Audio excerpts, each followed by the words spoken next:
Welcome to Spiritual Steps, a podcast about learning to pray, listen, and grow by taking small steps on the spiritual journey. I'm your host, Stephen Hovatter, and this is episode 29, The Invitation. One of the things that's true about almost all of the Gospels, they all start with these moments of invitation. Maybe not at the very beginning, but pretty close to the beginning of the story, they have these invitations to the reader. Mark, the Gospel of Mark, puts that invitation at the very, very, very beginning of the story.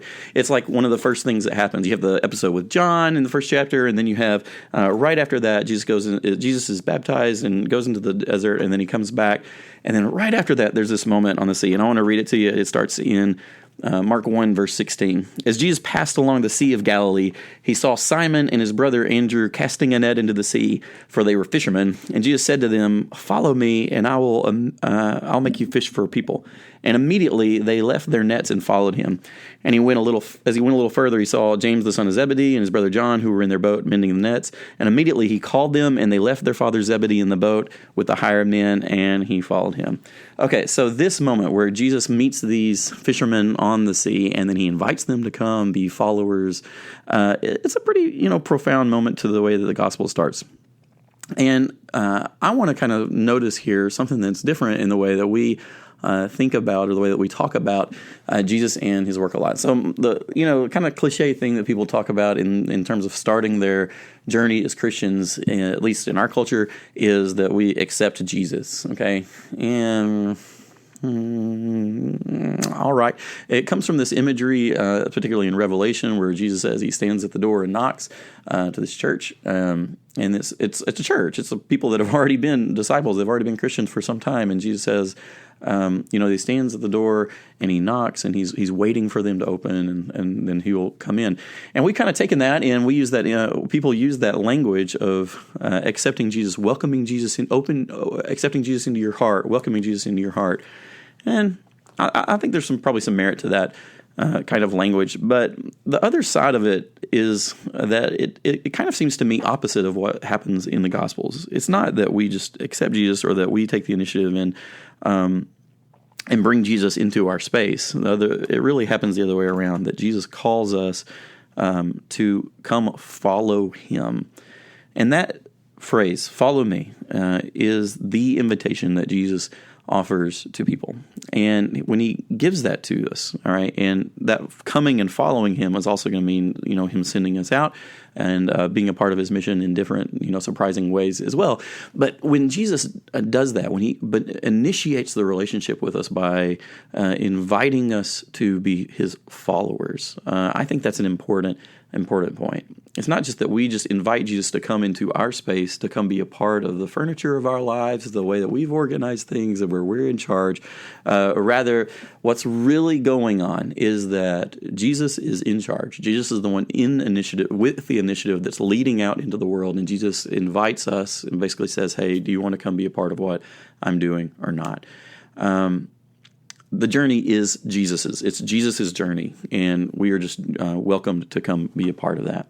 Now, I want to give you two kind of keys to what it means to be a follower, because at that moment where Jesus says, "Follow me," you can follow Jesus in, there were lots of people that followed him in his day, but they didn't know what to do with him. They didn't know how to listen to him. They weren't sure if they were buying what he was selling. And some people followed him with, this agenda of their own to try to trap him and stuff, and to just watch what he was saying and make sure he wasn't out of line.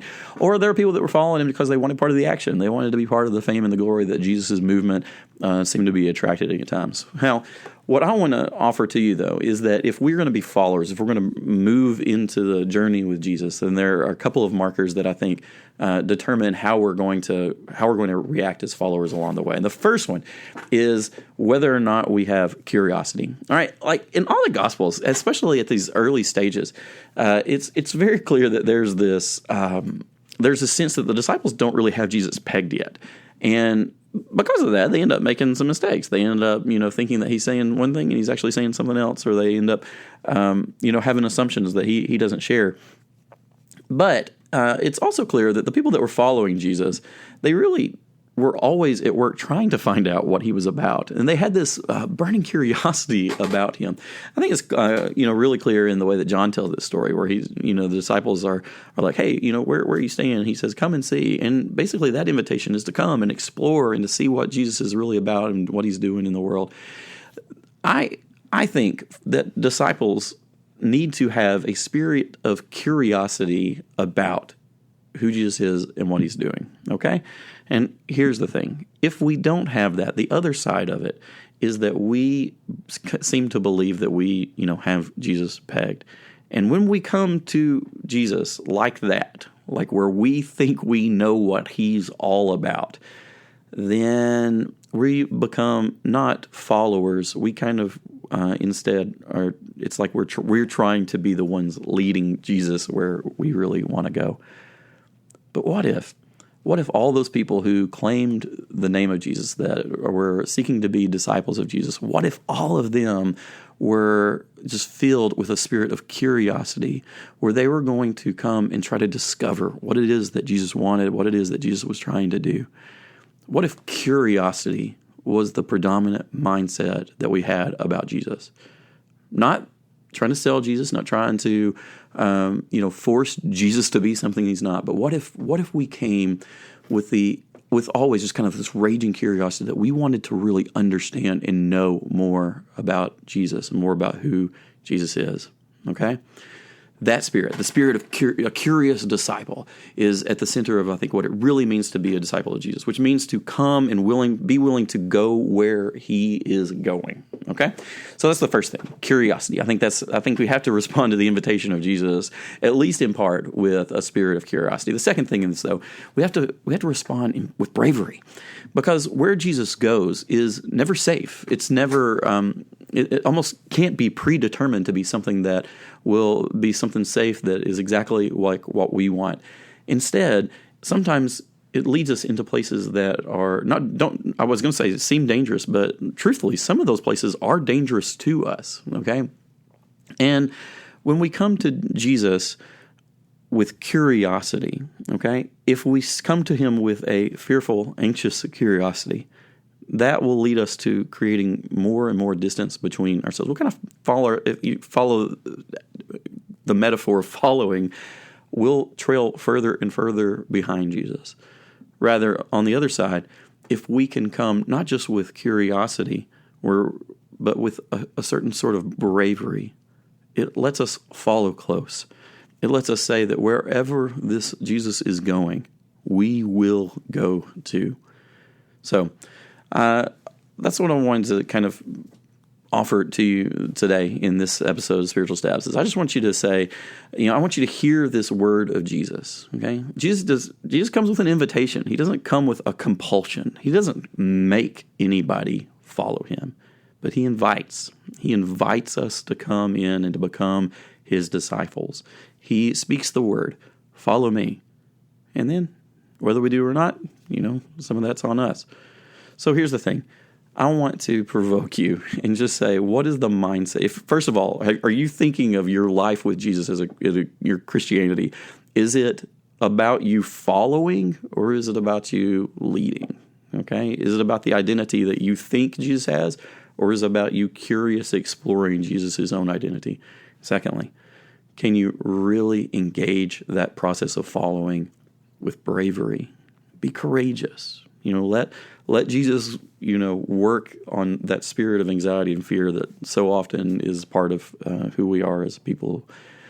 Because courage is right there. Courageous discipleship, not, reckless courage, the reckless form of something that it looks like courage that we just go do what we want and we call it being brave. And that's what I'm saying. But being willing to, with Jesus, walk closely, follow closely in courage. I think that is at the very heart of what faith really means. It means that we trust. We may not know what's down the road, but our curiosity will help us to see that eventually. We may not know what will face us on the road, but our courage and our trust of Jesus will help us get down the way. Okay? All right. That is all for this episode. Thanks for listening to the podcast. If you have any comments or questions or just want to extend the conversation, then I want to welcome you to reach out on Twitter. My username is @StephenHovatter. And if this sort of thing's useful to you, go ahead and subscribe in whatever podcasting app you love. We'll be back soon. Until then, keep taking the next step that you see in front of you, and may God be with you on each step of your journey. Peace.